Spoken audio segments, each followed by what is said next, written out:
me now is Senator Adam Schiff, a Democrat from California and a co-sponsor of that resolution. I just restate, 5 Republicans joined you last week in voting for the War Powers resolution, and then Senators Josh Hawley and Todd Young seem to be convinced by a letter from Marco Rubio. What is going on here?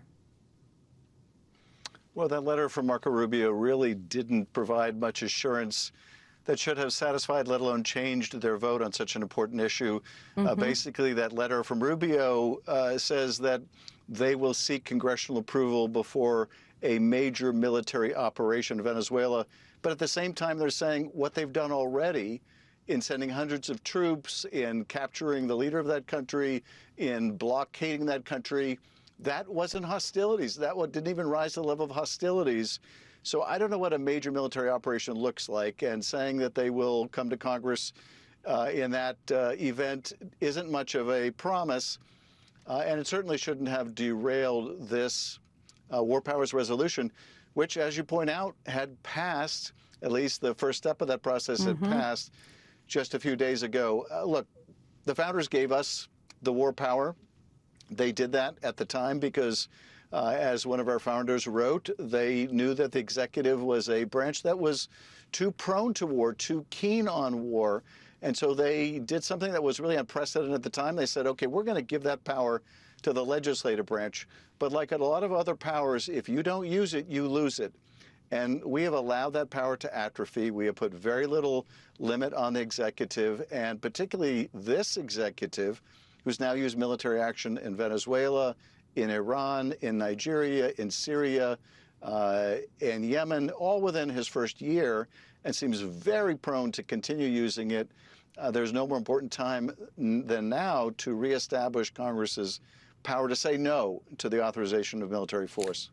And certainly not to trust an administration that said in the fall they weren't planning to use military action in Venezuela, and then we're clearly planning to do exactly that, and then did it. So what happens now? What is the next step? Are there repercussions? Are there more things you can do? Well, I think we are going to be proceeding with other War Powers resolutions, depending on circumstances and events. The president is obviously threatening more military action in Iran at this moment, and you know, we firmly stand with the Iranian protesters. We hope they're successful in toppling that horrible regime. We support their right of freedom and to express themselves and associate with themselves and have good governance that they choose, not this repressive regime of mullahs. But we don't want to get mired in a war in Iran. Neither do we want to see the United States get militarily involved in Colombia or Mexico or Greenland, for God's sake. But this president seems all too inclined to believe that he could just use military force whenever he wants, or whenever, as he put it the other day, his morality supports its use. I would hate to trust any of this to the morality of any president, let alone this particular president. So there will be other efforts like this, but it certainly indicates they will go to any length, including threatening members who vote in contrary fashion, to prevent even a debate from taking place, which is what this resolution would have called for. It would have called for a debate.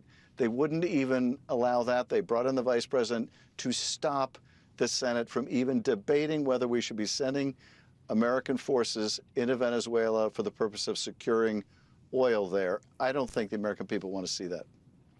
Very quickly before I let you go, and we only have a minute left here, but top officials from Denmark and Greenland were here in Washington today. To me, it feels like Trump is more empowered because there's no restrictions on him from people within his own party.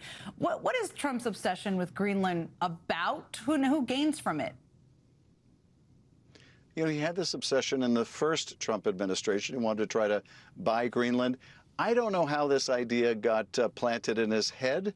But as we've seen with him before, once he gets an idea, no matter how scatterbrained it may be, it's difficult for him to let it go. And, you know, now with a very pliant Congress and with nobody left in his administration, unlike the first term, to tell him, hey, Mr. President, that's a dumb idea. Hey, Mr. President, if you use military force in Greenland, that's the end of NATO.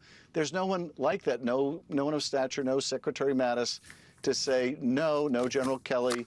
And so we see these harebrained ideas gain a lot of traction and do a lot of damage.